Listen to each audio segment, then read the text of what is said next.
Hindi pa nakahuma si Miko sa sinabi ni Jillian nang agad na nitong kinagat ang muscles sa braso niya. Napamura siya sa sobrang sakit. "Minumura mo ko?" Nagtatampo na tanong ni Jillian. "No, minumura ko ang sarili ko." Parang iiyak na sagot niya sa asawa. Malapad nung umiti naman si Jillian. Satisfied siya sa pagiging maamo ni Miko sa kanya. "Kung hindi lang talaga kita mahal." "Kung hindi ano?" Pag-agaw ni Jillian sa sinasabi ni Miko. "Wala, syempre. Baka single pa rin ako hanggang ngayon kung hindi kita minahal." Palusot niya sa asawa. Niyakap na lang niya ito ng mahigpit. "Thank you, my sweet angel. Binigyan mo ng kulay ang mundo ko. Lalo na ngayon na magiging daddy na ako. I love you." "I love you too, my Demon King." Sabay siil ni Jillian ang mainit na halik sa labi ni Miko. Kunot noon naman at tinanong siya nito. "Bakit Demon King?" "Siyempre, dahil may baby demon na tayo. Tapos 3 pa. Ikaw ang hari nila, kaya Demon King." Nagbuga ng hangin si Miko. Akala niya, alam na ni Jillian ang tungkol sa pagiging Demon King niya. Ginisihan niya ito at muling niyakap. 1 year later. "Boss, 1 taon na naming hinahanap ang katawan ni Jake, pero hindi pa rin namin siya makita." Bungad agad ni Noah nang makapasok na ito sa loob ng opisina. Sandali muna siyang tumigil sa pagpirma ng mga dokumento at binalingan si Noah. "Bantayan niyo ang bawat sulok ng bansa. Ikalat mo lahat ng mga tauhan natin. Padalahan mo rin ng notice ang lahat ng mga otoridad, hindi lang dito kundi pati sa ibang bansa. Bibigyan ko ng 50 billion na pabuya ang sino man na makapagtuturo kung nasaan si Jake." Nasindak si Noah dahil sa laki ng pabuya. Sino ba naman ang hindi maiengganyo sa laki ng pabuya na nakapatong sa ulo ni Jake? Mukha namang nabasa ni Miko ang tumatakbo sa utak ni Noah, kaya muli itong nagsalita. "Maliit ang halaga ng 50 billion kung ang buhay ng pamilya ko ang nakasalalay dito, Noah. Ayoko nang maulit pa ang nangyari noon kina Mom at Dad. Kung kinakailangan triplihin ko ang proteksyon ng pamilya ko ay gagawin ko. Ayokong lumaki ang mga anak ko na nabubuhay sa takot." 4 na buwan na simula nang ipanganak ni Jillian ang triplets nila, kung kaya't wala siyang kinatatakutan. Sa araw na ginawa ng Diyos, nabuhay na siya sa takot para sa kanyang mga anak. Tuso si Jake at alam niyang sa loob ng 1 taon, nagmamasid lamang ito sa paligid. Kaya hanggat maaari, hindi niya inaalisan ng bodyguard si Jillian kahit saan ito magpunta. Lalo na kapag kasama nito ang mga anak nila. Malakas ang kutob niya na si Jake ang nagpadala ng itim na bulaklak noong nakaraang buwan sa mansyon nila at hindi siya dapat makampante. Maliban kay Jake, marami pa siyang kalaban sa negosyo na gusto siyang patayin. Pinabalik na niya ang kanyang mga kapatid sa New York upang bawasan ang mga alalahanin niya. Alam niyang siya lang naman ang habol ni Jake. Tinignan niya ang oras sa kanyang wristwatch. Malapit na palang mag-alas 5, excited na siyang umuwi. Namimiss na niya ang kanyang 3 little babies. Napangiti na lang siya nang maalala ang reaksyon ng asawa niya. Dahil puro kamukha niya ang lumabas. Paano kasi? Siya ang pinaglihian. Kaya halos lahat sa mukha niya nagawang gayahin ng mga anak niya. Ang bango ng asawa ko." Bulong ni Miko habang inaamoy-amoy ang leeg ng kanyang asawa. Kasalukuyang nagpapatulog si Jillian sa 3 anak niya nang dumating si Miko. Bahagya pa siyang nagulat nang yumakap kaagad ito sa kanyang likuran.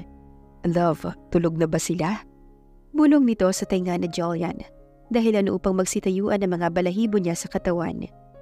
"Nako, tigilan mo ko, Miko. Subukan mo kayang mag-alaga ng 3 anak ng sabay. Masyadong iyakin pa ang mga anak mo kapag wala ka. Ngayon na nga lang ako nakapagpahinga ng sa wakas nakatulog na rin sila. Ikaw kasi, ako ang napili mong paglian, kaya..." "Kaya ano na naman? Ipagyayabang mo na naman na kamukha mo lahat ng anak mo? Na ikaw lagi ang hinahanap at hindi ako?" May himig pagtatampo ang boses nito. Mahigpit lang niya itong niyakap at mas lalong siniksik ang mukha niya sa leg nito. "Kaya nga sobrang tuwang-tuwa ako dahil ibig sabihin noon, sobrang mahal mo talaga ako. I love you, my sweet angel." Humarap si Jillian kay Miko at kinalawit ang mga kamay sa batok nito. Tumingkayad siya upang halikan ang namumulang labi ng asawa.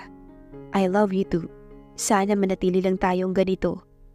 Agad na naghiwalay ang dalawa mula sa pagkakayakap. Nang marinig nila ang nabasag na bagay sa labas ng kanilang pintuan. Nang tignan nila ito, nakita nila si Anton na namumulot ng mga basag na crystal vase. Anton! Sorry po sir, nadulas kasi sa kamay ko ang vase. Babayaran ko na lang po. Hindi ang presyo ng vase ang kinagagalit ko. Ayokong magising ang mga anak ko. Natutulog sila. Alam mo bang ang hirap nilang patulugan? Napabalay si Jillian kay Miko. Alam na niya kung anong tumatakbo sa isipan nito. Ayaw lang nitong magising ang mga anak dahil hindi na naman ito makaka-score. Kapag gising na mga anak nila, tinalikuran na lang niya ito at bumalik sa silid ng mga anak nila. Sumunod na rin sa asawa si Miko. Naiwan si Anton na nagtatagi sa mga bagang habang pinupulot ang mga basag sa sahig. Kaunting tiis na lang, Jake. Magtatagumpay ka rin sa binabalak mong gawin. Paalala ni Jake sa kanyang sarili. Walang nakakaalam na mahigit 6 na buwan na pala siyang nagpapanggap na hardinero sa mansyon ni Miko. Kaunting tiis na lang, makakabisado na niya ang bawat galaw ni Miko at ang lahat ng mga tauhan nito. Matapos itapon ni Jake ang crystal vase sa likuran ng mansyon, nagpalinga-linga muna siya bago kinuha ang kanyang cellphone. Hello, bakit ba ang tagal mong umaksyon? Binigay ko na sa iyo ang sketch plan ng bahay, hindi ba? Huwag na huwag mong isipin na umatras sa usapan natin dahil sinisigurado ko sa iyo, sa ilog ka pupulutin. Puno ng pagbabanta ang boses niya. Alam ko, Jake, kaya pwede ba? Maghintay ka kung ayaw mong pumalpak ang plano. Inayos ko pa lahat ng mga tauhan mo. Mamayang gabi, bigyan mo na sila ng sign kung tulog na ang lahat ng mga tao sa loob ng mansyon at saka mo bubuksan ang gate. Kailangan nakahanda na ang lahat yan para mas mapabilis ang pag-atake nila sa asawa at anak ni Miko. Buong detalye nitong sagot. Okay, sige. Basta siguraduhin mo lang na wala kang tauhan na palpak at baka siya pang maging dahilan ng paghuli sa akin ni Miko. Kinakabahan niyang sagot. Hindi yan mangyayari. Hawak namin ang isang tauhan niya at hindi alam ni Miko. Mamayang gabi, siguraduhin muna naming nakalabas na si Miko ng mansyon bago nila simulan ng pag-atake. Sumilay ang lokong ngiti sa labi ni Jake. Very good, Gemma. Iba nga talaga ang kayang gawin ng pagmamahal. Makukuha mo mamayang gabi si Jillian at mapapasakin na rin si Miko. Sabik na akong makulong sa mga bisig niya. Gusto ko na ring maranasan kung paano niya paligayahin. Baliw kang babae ka. Ramdam ko ang iniisip mo ngayon. Nagtutubig na siguro ang ano mo ngayon sa kaka-imagine sa lokong yun. Hindi mo ba alam na baka namamaos na ngayon ang boses ni Jillian sa sobrang kaligayahan na pinaranas ni Miko? Naririnig ko pa ang ingay nilang dalawa sa kanilang silid. Dinagdagan palalo ni Jake ang galit ni Gemma kay Jillian. Ngunit batid rin niya sa kanyang sarili na kahit siya nagsiselos din sa sinabi niya. Inggit na inggit siya kay Miko dahil nagawa ni Jillian ang lahat ng bagay para rito. Samantalang sa kanya noon, kahit halika'y pinagkait pa nito sa kanya, kaya inis na inis siya kay Miko. Mas lalo lang nitong dinadagdagan ng galit niya. Ang lokong babaeng yun, hindi na rin magtatagal ang kaligayahan niya. Dahil mamayang gabi, ako na ang papalit bilang ina ng mga anak niya. Napahagalpak pa ito sa sobrang excitement. Huwag ka munang masyadong excited, Gemma. Alam natin pareho kung paano magtrabaho si Miko. Baka sa sobrang tuwa mo iiyak ka lang naman din pala kapag pumalpak ang plano. At ito ang sasabihin ko sa iyong babae ka. Kapag pumalpak ka, wag na wag mo akong idadamay. Puno ng pagbabanta ang boses niya. Huwag ka mag-alala dahil magiging matagumpay ang operasyon natin mamayang gabi. Basta gawin mo na rin ang parte mo riyan sa mansyon ni Miko. Dahil kung hindi, huwag mo akong sisisihin kapag ilalaglag kita. Huwag mo akong takutin at sinisigurado ko sa iyo na hindi mo magugustuhan ang gagawin ko. Nagsimula nang kumulo ang dugo ni Jake. Hindi pa sila nakakapag-umpisa ng kanilang plano. Tila nararamdaman na niyang kaya siyang traidorin ni Gemma. Relax lang, Jake. Ako na may mabait kapag mabait ka rin sa akin. Ngunit sinisigurado ko lang na hindi ka babaliktad sa napagkasunduan natin. Wala akong tiwala sa mga tauhan mo. Malay ko bang may inuutos ka sa kanila? Tatapusin ako kapag tapos ka na sa akin. Aba, let me tell you this. Hindi lang puro tauhan mo ang nasa paligid ko, kundi pati tauhan ko rin. At kapag ginalaw mo ako, kahit dulo lang ng balahibo ko, siguradong alam na nila ang gagawin nila sa'yo. Puno ng pagbabanta ang mga binitawang salita nito. Gawin mo na lang ang mga trabaho mo. Sigaw niya at galit na pinatay ang tawag. Anong ginagawa mo rito? Napalingon si Jake sa narinig na boses ni Noah mula sa kanyang likuran. Nakaramdam siya ng pamumutla. Inayos niya ang kanyang sarili at lumingon dito. Nagtagas ang kanyang bagang at pilit kinokontrol ang kanyang emosyon. Kayo po pala, Boss Noah. Kanina pa ho ba kayo dyan? Kinakabahan niyang tanong. Nag-aalala siya na baka masira ang plano nila ngayong gabi ni Gemma. No, ngayon lang. Bali walang sagot nito sa kanya habang nagsisindi ng sigarilyo. Kumuha ito ng isa pang stick at inalok sa kanya. Gusto mo? Para mawala ang kanyang tensyon, kinuha niya ang sigarilyo at sinindihan din niyon. Umupo sila sa bench sa gitna ng hardin habang nagpaligsahan sa pagbuga ng usok. Matagal ka na ba kay Boss Miko? Tanong ni Jake. Oo, mula pa sa kanyang ama, si Boss Mike. Pag-amin ni Miko habang nilalaro ang pagbuga ng usok sa bunganga niya. Nang marinig ni Jake ang pangalan ni Mike, lihim siyang kumuyom ng kamao. Ang lalaking iyon na siyang naging dahilan kung bakit nahuli at namatay ang kanyang ama. Ang taong naging dahilan kung bakit lumaki siyang mag-isa sa bundok. Kung hindi dahil sa lolo niya na siyang kumupkop sa kanya, ay hindi siya magiging matagumpay na negosyante ngayon. Nakita niya kung paano pinutol ang ulo ng kanyang ama dahil sa hatol ng ama ni Miko. At nasaksihan rin niya kung paano namatay ang kanyang lola dahil sa pag-armas ni Miko.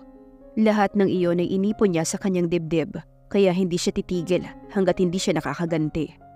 Buhay ang inutang nito, kaya buhay rin ang magiging kabayaran. Mukhang loyal ka talaga sa pamilya Valdalion. Ang swerte nila. Saan niya? Ngumiti si Noah. Ako ang swerte sa kanila.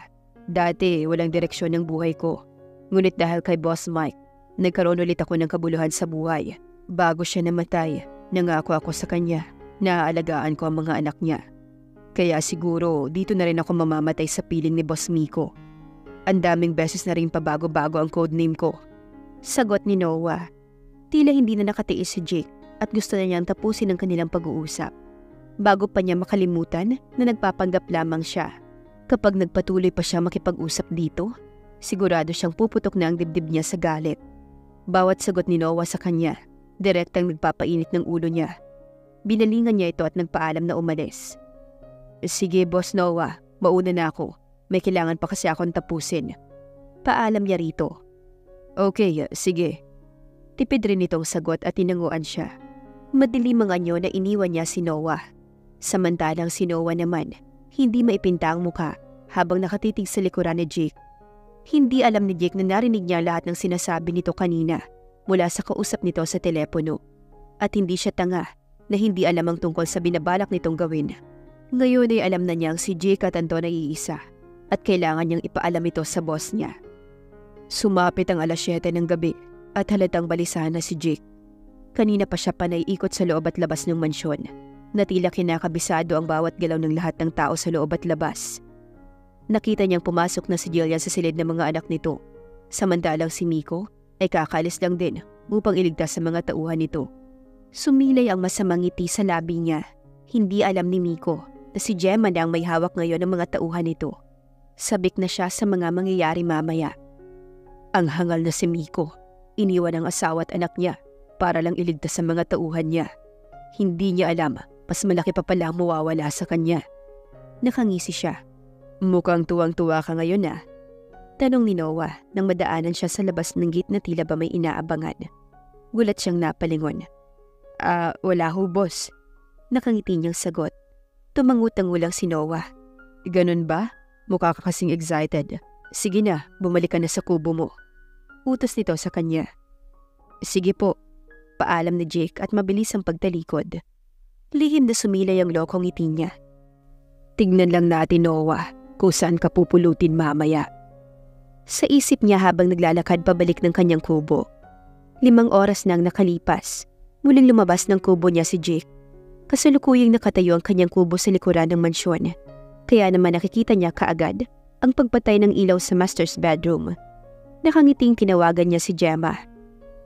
Nasaan na sila ngayon? Tulog na ang lahat ng tao sa loob at labas ng mansyon. Mayroon lang 10 gwardiya na nakabantay sa harap ng gate at 10 naman sa likuran. Kayang-kaya yan ang mga tauhan natin. Kanina pa sila nariyan, nag-aabang ng go signal mo. Huwag mo na akong guluhin dito at nagpo-focus ako kay Miko. Papunta na siya rito upang iligtas sa mga tauhan niya. Loko mo, Gemma. Huwag lang pumalpak ang mga tauhan mo. kundi malalagot ka talaga sa akin. Ginawa ko na ang parte ko, Jake. Hinanda ko na sila dyan para sa'yo. So problema mo na kung paano mo sila utusan. Saka nito pinatay ang tawag. Hello, Gemma. Gemma, hagal. Parang uubusin na ni Jake lahat ng mura niya sa galit kay Gemma. Basta si Miko talaga ang pag-uusapan, nawawala ito sa focus. Sinubukan niyang kontakin ang mga tauhan niya at isa-isa niya itong binigyan ng instruction. Ilang sandali pa'y nakarinig na ng mga putukan sa labas ng mansyon. Shit, mura ni Jake. Sinong nagpaputok? Hindi pa nga ako nagbigay ng go signal, nagpaputok na agad kayo. Singhal niya sa kanyang mga tauhan mula sa cellphone niya. Ako ang nag-utos, kaya magtago ka na ngayon pa lang. Loko ka, dahil hindi ka na makakalabas dito ng buhay. Namutla ang mukha ni Jake matapos marinig ang galit na boses ni Miko. Paano nito nalaman ang tungkol sa plano nilang dalawa ni Gemma? Loko ka, Gemma. Taranta niya ang tinawagan ng babae. Ngunit hindi pa man siya nakakapagsalita, ay humihingal na sigaw na nito ang naririnig niya. Jake, tulungan mo ko. Inahabol ako ng mga tauhan ni Miko. Gemma, ano ba ang nangyari? Galit niyang sigaw. Ang baliw na si Miko. Naisahan niya ako. Peking Miko pa lang pumunta rito. Kaya magtago ka na riyan dahil alam niya na lahat ng plano natin. Ikaw rin ang dapat sisihin dahil hindi ka nag-iingat. Galit ring sigaw ni Gemma. Bakit naging ako? Kung ginagawa mo lang sana ang trabaho mo, hindi tayo papalpak. Ikaw ang palpak. Hangal mo. Bobo ka. Hindi mo ba alam na dahil sa'yo, nalaman ni Noah ang lahat ng plano natin?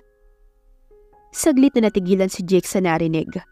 Nakuyom niya ang kamao ng maalala ang tagpo kanina nang makita niya si Noah matapos ang pag-uusap nila ni Gemma. Namumula siya sa galit. Kailangan niya makaisip ng paraan kung paano makakatakas dito. Nagmamadaling tinawagan ni Jake ang lolo Allen niya. Wala siyang kasiguraduhan kung makakalabas pa siya dito ng buhay.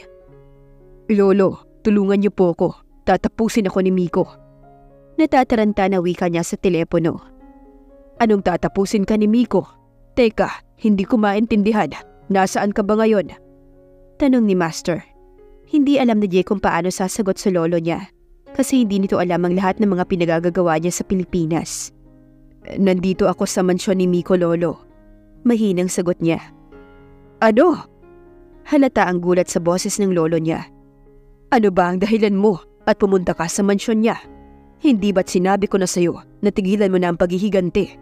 Dahil amanos na tayo sa pamilya Valdellion. Namatay ang mga magulang ni Miko, katumbas ng pagkamatay din ng daddy at lola mo. Bakit mo ba pinagpipilitan ng paghihiganti? Bakas ang galit sa boses ng lolo niya. Umigting ang panga niya dahil sa paninermo nito. Lolo, nandiyan na sila. Huhulihin na nila ako. Parang iiyak na wika ni Jake habang tumatakbo sa likuran ng kanyang kubo. Mabilis na niyang pinatay ang tawag. Ayaw niyang marinig ng mga ito ang boses niya. Kasalukuyan siyang nakaluhod sa damuhan, malapit sa pader sa likuran ng kubo niya at nagmamasid sa paligid. Nag-iisip siya ng paraan kung paano makakatakas.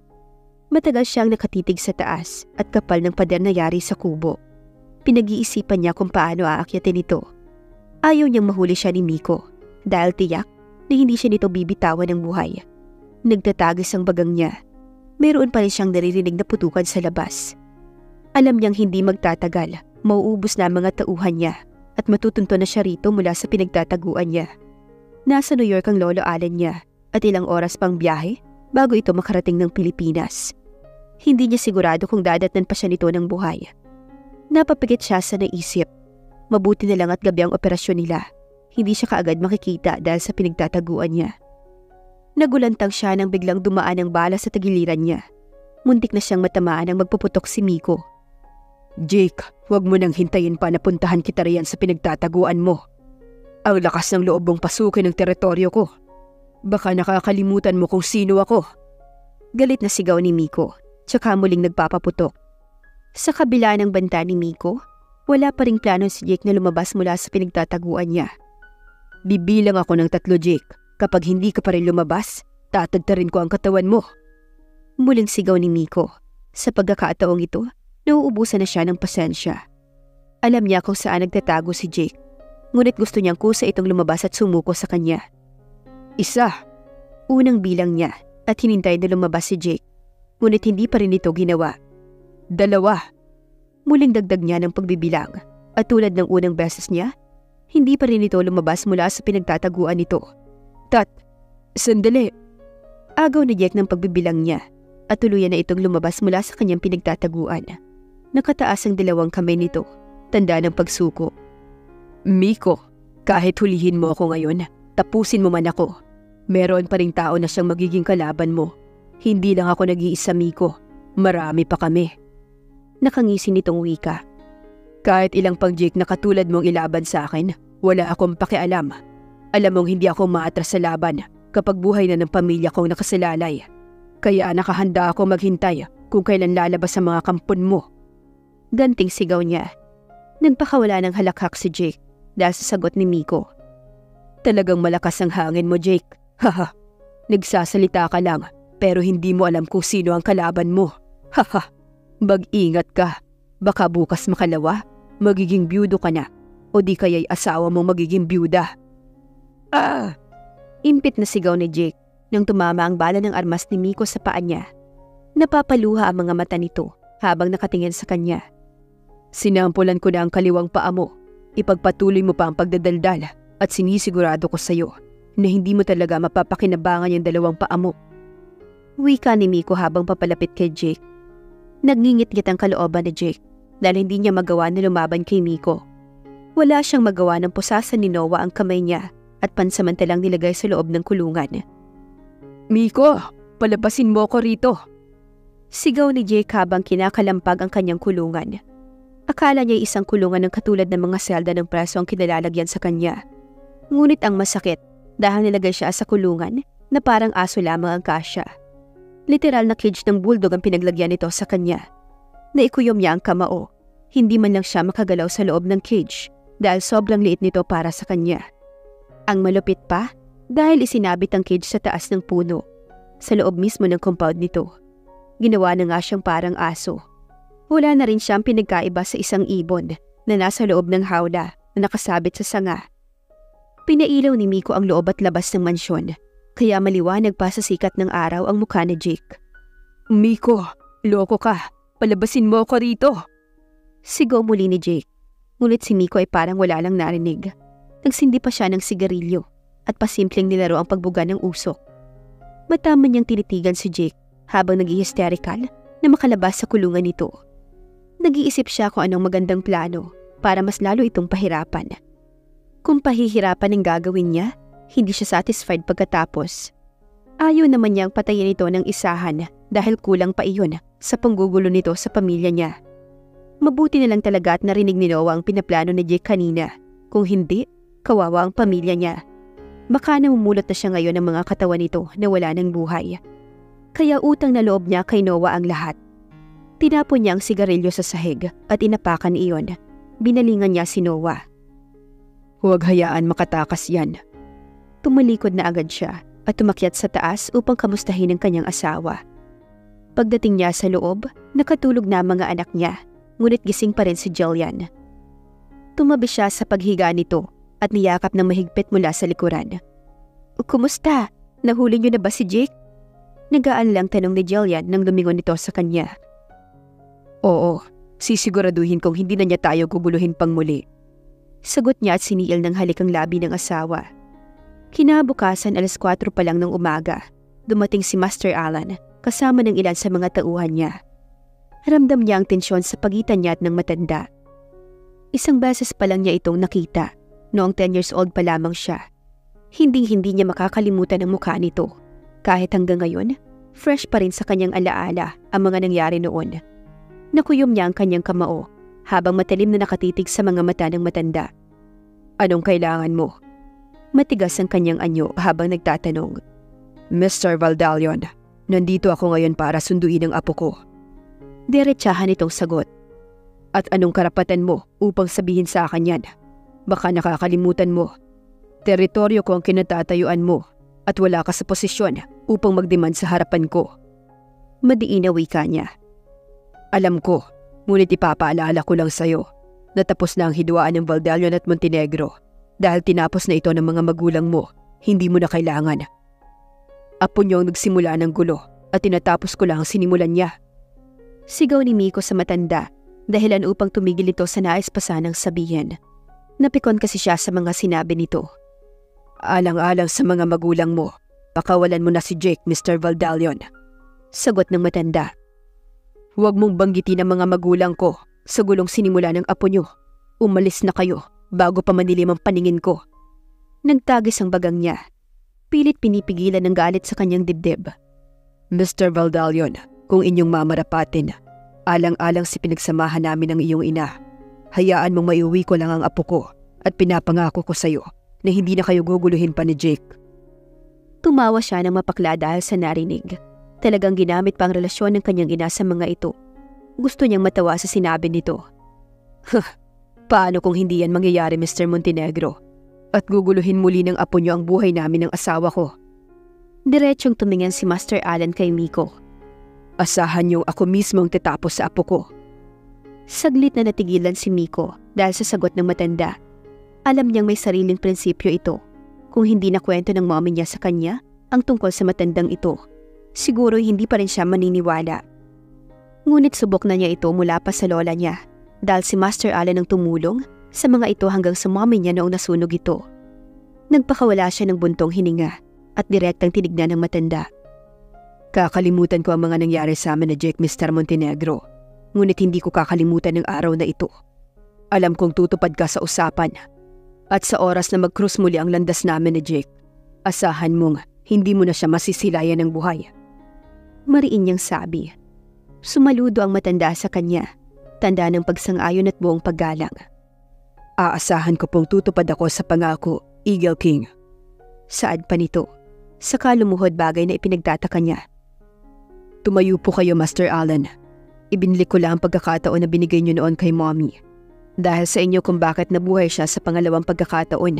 Kaya ngayon, wala na kaming utang na loob sa inyo. Nakita niya ang pamamasa ng mga mata ng matanda. Halatang umiiyak ito ng palihim. Ngumiti ito habang matama na tinitignan ng matapang niyang aura. Alam kong sobrang proud ang mommy at daddy mo sa'yo, Eagle King. At hindi sila nagkamali na iniwan sa'yo ang Airy. Minana mo ang katapangan ng iyong ama at mapagmahal ng iyong ina. Mabuti kang bata. Tatanawin kong utang na loob ang araw na ito na binuhay mo ang aking apo sa kabila ng pagbabanta niya sa buhay ng pamilya mo. Sana ito na ang huling pagkikita natin, Master Alan, dahil alam kong hindi natin parehong magugustuhan ang mangyayari kapag nagkita muli tayo dahil sa apo mo. Nagbabanta niyang sagot. Mapait na ngumiti si Master Alan at muling yumuko tanda ng paggalang. Palabasin mo si Jake. Utos niya kay Noah nang binalingan niya ito at agad na tumalima. Hahaha, Miko, anong sabi ko sa'yo? Hindi mo ako matatapos. Hindi ako ganun kadaling tapusin. Bungad ni Jake na makalabas na ito. Ngunit paika-ika itong naglalakad dahil sa sugat nito sa paa na naarmas niya.